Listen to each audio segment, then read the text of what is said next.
सरदार साहब national conference ਨੂੰ ਉਹਨਾਂ ਤੁਹਾਡੇ ਕੋਲੋਂ ਜ਼ਿਆਦਾ ਜਾਣਨਾ ਜਿਸ ਤਨਖਾਹ ਤੇ ਰੱਖੋਗੇ ਉਸ ਤਨਖਾਹ ਤੇ ਰਹਿ ਲੈਣਗੇ ਲੋਕਾਂ ਨੂੰ ਬੇਵਕੂਫ ਬਣਾ ਲੇਕਿਨ ਕਸ਼ਮੀਰੀ ਹੁਣ ਬੇਵਕੂਫ ਬਣਨ ਵਾਲਾ ਨਹੀਂ ਹੈ ਤੁਸੀਂ ਇੰਤਜ਼ਾਰ ਕਰ ਲਓ ਵਾਹਿਗੁਰੂ ਜੀ ਦਾ ਖਾਲਸਾ ਵਾਹਿਗੁਰੂ ਜੀ ਦੀ ਫਤਿਹ 4 ਤਰੀਕ ਨੂੰ ਦੇਖਿਓ ਨਾ ਲੱਭੇਗੀ ਨੈਸ਼ਨਲ ਕਾਨਫਰੰਸ ਨਾ ਲੱਭੇਗੀ ਪੀਡੀਪੀ ਨਾ ਲੱਭੇਗੀ ਇੱਥੇ ਕਾਂਗਰਸ ਇੱਥੇ ਜੋ ਲੱਭਣਾ ਤੁਹਾਨੂੰ ਵੀ ਲੱਭ ਜਾਊਗਾ कि देवेंद्र सिंह राणा हवा में बात नहीं करते उस बात के पाम होते हैं वो ज़मीन पर पाम रहते हैं लेकिन आपने एक ऐसा स्टेटमेंट दिया जिसको हजम करना मुश्किल है। दूसरी बात उन्होंने कही कि हम शंकराचार्य को तख्त सुलेमान का नाम देंगे उनको कहो बोर्ड चेंज करके दिखाओ सदाई नाम बदलना तो बड़ी दूर की गल है उन्होंने कहो बोर्ड दस के बदल के दसो।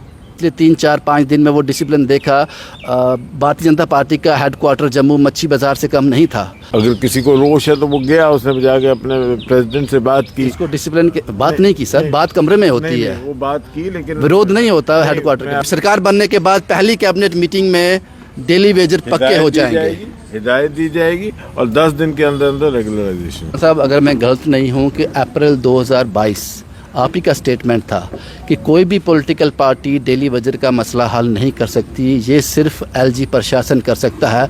उस बयान को और आपने इस बयान को आप किस तरह से देखते हैं? इंटरव्यू दोगे आप हमें पहली कैबिनेट सरदार जी तुम मालो को सरदार जी तुम मालो को आन दो मेरे सिर दे ताज। नगरोटा कॉन्स्टिट्यूंसी के लोगों को कौन चाहिए? नेशनल कॉन्फ्रेंस, बीजेपी, पीडीपी या और कोई पार्टी या सिर्फ देवेंद्र सिंह राणा चाहिए? उनका मैं सेवादार हूँ वो 4 तारीख को आपको पता है मैं उन्होंने आप नहीं बोले बीजेपी मैं आप जवाब में नहीं बोले बीजेपी मैं सुन लीजिए मैं उनका नौकर हूँ और बीजेपी का प्रत्याशी हूँ। मैंने उनके आगे हाथ फैलाया झोली फैलाई हुई है और उनके चरणों में बैठा हूँ। देवेंद्र सिंह राणा के उस पर बटन दबा दो वो जीत जाएंगे मुझे कमल का फूल पे देताएंगे तो जीतूंगा नहीं तो। ये इंटरव्यू में देवेंद्र सिंह राणा के साथ एक प्रॉपर सिटिंग में करता एकांत में करता एक प्रॉपर इंटरव्यू करता लेकिन देवेंद्र सिंह राणा के पास मुझे लगता है जो टाइम है वो सब लोगों के लिए है। इस वक्त जब मैं इंटरव्यू कर रहा हूँ अभी भी कुछ लोग आप देख रहे हो एक बड़े लोग इनसे मिलने आज भी आए हैं तो हमने उचित समझा कि पता नहीं हमें टाइम मिलेगा नहीं मिलेगा हम यही इनका इंटरव्यू कर लेते हैं। स्टार्ट करते हैं सबसे पहले देवेंद्र सिंह राणा नाम ही काफ़ी है ये मैं पहले भी कह चुका हूँ और इसमें कोई दो राय नहीं है। राणा साहब आप नगरोटा कॉन्स्टिट्यूंसी से इलेक्शन कॉन्टेस्ट करने जा रहे हो आप प्रत्याशी हो वहाँ से क्या लगता है आपको कि नेशनल कॉन्फ्रेंस से आप उसी कॉन्स्टिट्यूंसी से पहले प्रत्याशी रह चुके हो जीतते भी आए हो फ़र्क रहेगा एनसी और बीजेपी में कुछ फ़र्क रहेगा लोगों की नज़र बदलेगी? मैं नगरोटा के वासियों का ऋणी हूँ और मेरे लिए नगरोटा एक कॉन्स्टिट्यूंसी नहीं है मेरा परिवार है और मैंने इस परिवार के हर शख्स के साथ बिना ज़ात बरादरी मज़हब और इवन पार्टी का लिहाज नहीं देखा हले को अपना भाई समझ के उनका सेवक बन के उनका ताबेदार रहा हूँ। 20-22 साल से मैं इनका सेवादार हूँ। आज जब भाजपा ने मुझे ये मौका दिया है मैं एक बार फिर अपना शीश जो है इनके चरणों में रख कर इनके आशीर्वाद ले रहा हूँ और इनका आशीर्वाद जिससे प्राप्त होगा मैं इनके चरणों की धूल को अपने माथे पे लगाकर इनका नौकर था इनका नौकर हूँ और इनका नौकरता ज़िंदगी रहूँगा इनका सेवादार बन के रहूँगा। ये मेरा परिवार है ये मेरा घर है ये इस घर के मालिक हैं मैं इस घर का नौकर हूँ। राणा साहब हमें नहीं पता कि भारतीय जनता पार्टी इस चुनाव में कितनी सीट्स निकालेगी लेकिन ये तो कंफर्म है कि नगरोटा की सीट जो है भारतीय जनता पार्टी की झोली में है देवेंद्र सिंह राणा की वजह से। अब आप मुझे ये बताओ ये सब कृपा माता वैष्णो देवी की है और मेरे परिवार के नगरोटा के सदस्यों की है। हर शख्स जो नगरोटा का है मेरी बहनें मेरे भाई मेरे बुजुर्ग उनका आशीर्वाद है और मैं उनके चरणों में अपना शीश झुका के उनका आशीर्वाद। राणा साहब इस बार जो आपको प्यार मिलेगा वो भारतीय जनता पार्टी को ही मिलेगा या देवेंद्र सिंह राणा को ही मिलने वाला है? भारतीय जनता पार्टी क्योंकि पहले भी आप एनसी के टिकट पर वहां से चुनाव जीतते आए हो। भारतीय जनता पार्टी के केंद्रीय नेतृत्व यशस्वी प्रधानमंत्री माननीय नरेंद्र मोदी जी का एक वर्चस्व है और आम आदमी जो है वो उनके साथ जुड़ा हुआ है और आज आम आदमी समझता है कि जम्मू कश्मीर में बदलते हालात हैं। एक लड़ाई जो है वो राष्ट्रवाद की लड़ाई है, राष्ट्रवाद को कायम करना है। यहाँ कत्ल गारत और यहाँ मौत का जो खिलवाड़ यहाँ 30 साल हुआ वो ख़त्म हुआ, क्योंकि एक मजबूत भाजपा सरकार दिल्ली में थी और लोग चाहते हैं यहाँ अमन हो, शांति हो, तरक्की हो, और उस राह में भाजपा को भरपूर प्यार जम्मू कश्मीर में मिलेगा, क्योंकि जम्मू कश्मीर बदला है। मुझे पता है राणा साहब कभी क्रेडिट नहीं लेंगे, आप बातें घुमा दोगे, क्योंकि पॉलिटिकल लोग ऐसे ही होते हैं, क्रेडिट नहीं लेते हैं। हम जानते हैं देवेंद्र सिंह राणा क्या है। अब सवाल ये है सर कि जिस तरह से चीज़ें चल रही हैं, जिस तरह से सब कुछ हो रहा है, मैंने हमेशा अपनी रिपोर्ट में ये कहा है कि देवेंद्र सिंह राणा हवा में बात नहीं करते, उस बात के पाँव होते हैं, वो ज़मीन पर पाँव रहते हैं। लेकिन आपने एक ऐसा स्टेटमेंट दिया जिसको हज़म करना मुश्किल है। आपने कहा कि सरकार बनते ही 10 दिन के अंदर डेली वेजर को रेगुलराइज किया जाएगा। इस बात के पाँव हैं? बिल्कुल, क्यों नहीं किया जाएगा। देखिए, सारा का सारा इनका बायोमेट्रिक हो चुका है, इनका पूरा का पूरा रिकॉर्ड बन चुका है। कमेटी बनी थी, इनके बारे में एक SRO भी इशू हुआ है। पहली कैबिनेट में इसको अडॉप्ट करके एक उसको उसी को फाइनलाइज करके तो रेगुलराइज करना है। और ये सारे जितने बच्चे हैं, क्योंकि इनके सिर ही महकमा चल रहा है। अगर मैंने 10 दिन कहा, ये पहली कैबिनेट में ही सरकार जो है, अगर परमात्मा ने चाहा तो सरकार पहली ही कैबिनेट में चीफ सेक्रेटरी को ये हिदायत देगी कि इमीडिएटली ये केस पुटअप किया जाए। कागज़ बने हुए हैं, सिर्फ एक रेगुलराइजेशन का प्रोसेस शुरू करना। राणा साहब, अगर मैं गलत नहीं हूँ कि अप्रैल 2022 आप ही का स्टेटमेंट था कि कोई भी पॉलिटिकल पार्टी डेली वेजर का मसला हल नहीं कर सकती, ये सिर्फ LG प्रशासन कर सकता है। उस बयान को और आपने इस बयान को आप किस तरह से देखते हैं? मैं बताता हूँ कैसे।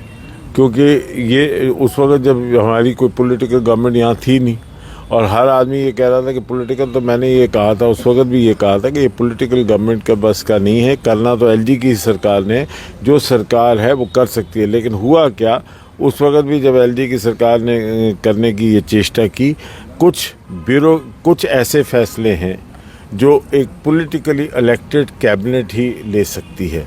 शायद ब्यूरोक्रेट, चाहे मंशा भी हो LG सरकार की, कुछ ब्यूरोक्रेट कोई फैसला नहीं ले सकते, उनकी मजबूरी है। ये नहीं कि वो नहीं लेना चाहते, लेकिन कुछ कानूनी मजबूरियां होती हैं जिनकी वजह से उन कानूनी मजबूरियों को एक political executive through the cabinet over rule करके पॉलिटिकली ये डिसीजन ले सकता है कि नहीं, इन चीज़ों को दरकिनार करके इसको फैसला लिया जाए। मैं आपके बड़ी लॉजिकल बात कर रहा हूँ, और आपको मैं ये बता दूँ कि गवर्नमेंट, इलेक्टेड गवर्नमेंट है, वो अपनी कैबिनेट में ये फैसला लेगी और इनको रेगुलराइज करेगी।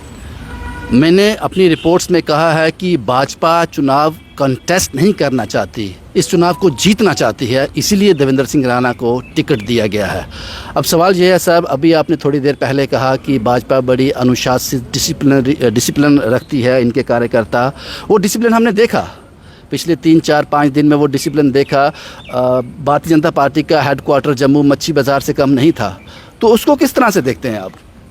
देखिए, फिर डिसिप्लिन के मायने क्या होते हैं? देखिए, मैं आपको बताता हूँ कि हर शख्स जो सियासत में आता है उसकी अपनी महत्वाकांक्षाएं होती हैं, अपने एम्बिशंस होते हैं, और टिकट आर्थी होना कोई गलत बात नहीं है, और टिकट मांगना कोई गलत गुनाह नहीं है। लेकिन हमारी पार्टी में जिस वक्त टिकट का फैसला हो जाता है, अगर किसी को रोष है तो वो गया, उसने जाके अपने प्रेसिडेंट से बात की। इसको डिसिप्लिन की बात नहीं की सर, बात कमरे में होती है, वो बात की, लेकिन विरोध नहीं होता हेडक्वार्टर के। विरोध नहीं था, वो उन्होंने अपनी रिक्वेस्ट रखी। जैसे किसी ने कहा महिलाएं और होनी चाहिए, किसी ने कहा जाट होने चाहिए, किसी ने कहा कुछ होने चाहिए, वो अपनी आकांक्षाएं रखी। आप उसको सही मानते हो उस तरीके को? मैं कह रहा हूँ कि सिर्फ ये बात है कि कोई विरोधाभास नहीं है, आपस में कई बार मतभेद होता है, लेकिन सारे मतभेद जो है वो ख़त्म हो जाएंगे, हो गए हैं, काफ़ी हो गए हैं। और आप देखेंगे 1-2 दिन के अंदर ही सभी लोग संगठित होकर कमल के फूल को जम्मू कश्मीर में खिलाने के लिए अपने आप को लग जाएंगे, क्योंकि भाजपा का कार्यकर्ता जो है वो एक बड़ा अनुशासित कार्यकर्ता है, निष्ठावान कार्यकर्ता है, और वो हमेशा अपने आप को एक अनुशासन में बांधकर और एक इरादे से चलता है कि राष्ट्र प्रथम, पार्टी द्वितीय, और अपने आप को आखिर में रखता है। वो कभी अपने आप को आगे नहीं रखता। भावनाओं का बताना जो एक अलग बात है, लेकिन जिस ज़मीन पे अमल करने की बारी आएगी पहले वो राष्ट्र को अपने आप को अर्पित करेगा, फिर वो अपनी पार्टी को अर्पित करेगा और फिर अपने बारे में सोचेगा। राणा साहब, हम समझ सकते हैं आप पार्टी का एक अहम हिस्सा हो, एक अहम मशीनरी हो, जिससे पार्टी को बहुत फ़ायदा होने वाला है। आपका जो स्टेटमेंट मैं समझ सकता हूं, लेकिन हम इससे इत्तेफाक नहीं करते। अब सवाल ये है कि नेशनल कॉन्फ्रेंस फारूक अब्दुल्ला साहब ने ये कहा है, उनके मैनिफेस्टो में है कि देश की सबसे बड़ी अदालत ने यह कह दिया कि 370 अस्थाई था, टेम्परेरी था, ये वापस कभी नहीं आएगा। लेकिन वो अभी भी अपने मैनिफेस्टो में कहते हैं कि हम इसको रिस्टोर करेंगे। आप किस तरह से देखिए, वो देखते हैं? लोगों के जज्बात के साथ खिलवाड़ कर रहे हैं।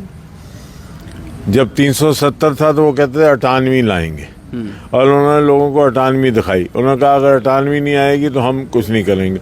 जब 98 को रद्दी की टोकरी में डाल दिया तो उन्होंने कहा इसी तनख्वाह पे नौकरी करेंगे, हम इसी पे चलेंगे। जब 370 की बारी आई, उन्होंने कहा जी हम 370 को तोड़ा के लाएंगे, सुप्रीम कोर्ट से तोड़ाएंगे, सुप्रीम कोर्ट तोड़ेगी।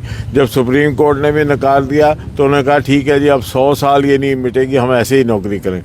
फिर उसके बाद उन्होंने कहा कि हम इलेक्शन नहीं लड़ेंगे असेंबली में, क्योंकि हमें कश्मीर के लोगों के हक़ के लिए लड़ना, हम चीफ मिनिस्टर की इलेक्शन नहीं लड़ेंगे, हम MLA की लड़ेंगे, तभी लड़ेंगे जब 370 और स्टेट होल्ड वापस आएगी। फिर चुपचाप इलेक्शन भी लड़ ली।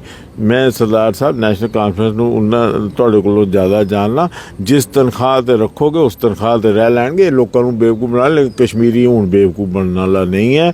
ਤੁਸੀਂ ਇੰਤਜ਼ਾਰ ਕਰ ਲਓ। ਵਾਹਿਗੁਰੂ ਜੀ ਦਾ ਖਾਲਸਾ, ਵਾਹਿਗੁਰੂ ਜੀ ਦੀ ਫਤਿਹ। 4 ਤਰੀਕ ਨੂੰ ਦੇਖਿਓ, ਨਾ ਲੱਭੇਗੀ ਨੈਸ਼ਨਲ ਕਾਨਫਰੰਸ, ਨਾ ਲੱਭੇਗੀ PDP, ਨਾ ਲੱਭੇਗੀ ਇੱਥੇ ਕਾਂਗਰਸ। ਇੱਥੇ ਜੋ ਲੱਭਣਾ ਤੁਹਾਨੂੰ ਵੀ ਲੱਭ ਜਾਊਗਾ। ਵਾਹਿਗੁਰੂ ਦੇ ਨਾਲ ਅਰਦਾਸ ਕਰੋ ਕਿ ਇੱਥੇ ਉਹ ਤਾਕਤਾਂ ਮਜ਼ਬੂਤ ਹੋਣ ਜਿਹੜੀਆਂ ਲੋਕਾਂ ਨਾਲ ਸੱਚ ਬੋਲਣ, ਜਿਹੜੇ ਲੋਕਾਂ ਨਾਲ इंसाफ करना और हर वर्ग की इंसाफ कर। अब नेशनल कॉन्फ्रेंस ने कहा है कि मैं रिजर्वेशन ख़त्म करूँगा।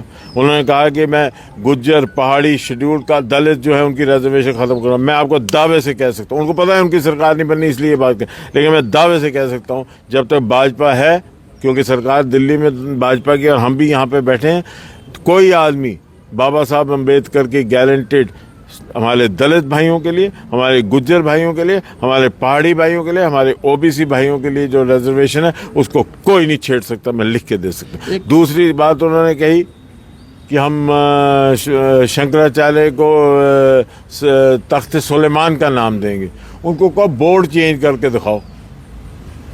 सदाई नाम बदलना तो बड़ी दूर की गल है। उन्होंने कहो बोर्ड दस के बदल के दसो। वो हमारी आस्था का केंद्र है। आपकी कोई आस्था है, मुझे उसका आदर करना है। किसी और की कोई आस्था, उसका आदर करना है। लेकिन आप ये कहोगे कि आप इसको शंकराचार्य का नाम तख्त सुलेमान रख दोगे तो मैं यहाँ बैठा रहूँगा। राणा साहब, एक आखिरी सवाल आपसे। मुझे पता है आपका वक्त बहुत कीमती है, इन लोगों का वक्त है। एक आखिरी सवाल, 2 मिनट के लिए बोल सकते हैं आप भाजपा को? 2 मिनट के लिए नगरोटा कॉन्स्टिट्यूंसी के लोगों को कौन चाहिए? नेशनल कॉन्फ्रेंस, BJP, PDP या और कोई पार्टी, या सिर्फ देवेंद्र सिंह राणा चाहिए? उनका मैं सेवादार हूँ। वो 4 तारीख को आपको पता है, मैं उन्होंने आप नहीं बोले बीजेपी, मैं आप जवाब में नहीं बोले बीजेपी मैं सुन लीजिए, मैं उनका नौकर हूँ और BJP का प्रत्याशी हूँ। मैंने उनके आगे हाथ फैलाया, झोली फैलाई है, झोली फैलाई हुई है और उनके चरणों में बैठा हूँ। इस वक्त भी उनके ही चरणों में बैठा। भाजपा को राणा को टिकट देना उनकी मजबूरी थी? नहीं, कोई मजबूरी नहीं। मेरी बहुत बड़ी पार्टी है। मैंने उनको उनके आगे झोली फैला के कह रहा हूँ कि भैया, भाई लोगों, मेरे बहनों, बुजुर्गों, मेरे हाथ पर हाथ रखो मेरे पे और कमल के फूल को बटन दबा के मुझे जिताओ। मैं ही कमल के फूल के आपका नौकर हूँ। देवेंद्र सिंह राणा के उस पर बटन दबा दो, वो जीत जाएंगे। मुझे पता कमल है। का फूल पे जिताएंगे तो जीतूंगा, नहीं तो जिंदाबाद राणा साहब, जिंदाबाद। एक आखिरी सवाल हो, नौशहरा से भाजपा किसको टिकट देने जा रही है? मुझे क्या पता, वो तो भाजपा का पार्लियामेंट्री बोर्ड जिसे फैसला करेगा तभी। शुक्रिया राणा साहब हमसे बात करने के लिए। जो भी मैंने आपको इंटरव्यू में जो सवाल पूछे राणा साहब से, वो तथ्यों पर निर्धारित थे। मैंने इसलिए कहा कि राणा साहब के दरवाजे पर जो भी आता है सच सुन के जाता है, धोखा नहीं मिलता उसको। उम्मीद करते हैं इस बार भी जो पहली कैबिनेट सरकार बनने के बाद पहली कैबिनेट मीटिंग में डेली वेजर पक्के हो जाएंगे, हिदायत दी जाएगी और 10 दिन के अंदर अंदर रेगुलराइजेशन। पहली कैबिनेट मीटिंग सेम डे होती है। उसके बाद इंटरव्यू दोगे आप हमें? पहली कैबिनेट सरकार बनने के बाद सरदार जी interview तुम दोगे मालो इसी मुद्दे पे? को, सरदार जी तुम मालो को आल दो मेरे सिर दे ताज जाओ। ਕਮਾਲ शुभम कुमार ਦਵਿੰਦਰ ਰਾਣਾ ਬਦਲਦਾ ਨਹੀਂ। ਦਵਿੰਦਰ ਰਾਣਾ ਸਾਲਿਆਂ ਦਾ ਨੌਕਰ ਹੈ, ਹਮੇਸ਼ਾ ਨੌਕਰ ਹੀ ਰਿਹਾ। ਤੇ ਇਹਨਾਂ ਦੇ ਇਹ ਦੇਖਾ ਇਹਦੀ ਚੱਪਲ ਦੇਖਾ ਥੱਲੇ, ਉਹਦੇ ਥੱਲੇ ਦੇ ਧੂਲ ਦੇ ਵਿੱਚ ਬੈਠੇ ਦਾ ਦਵਿੰਦਰ ਰਾਣਾ। ਤੂੰ ਕੀ ਫਿਕਰ ਕਰਨਾ। शुभम कुमार के साथ Ravindra Singh the state sentinel के लिए।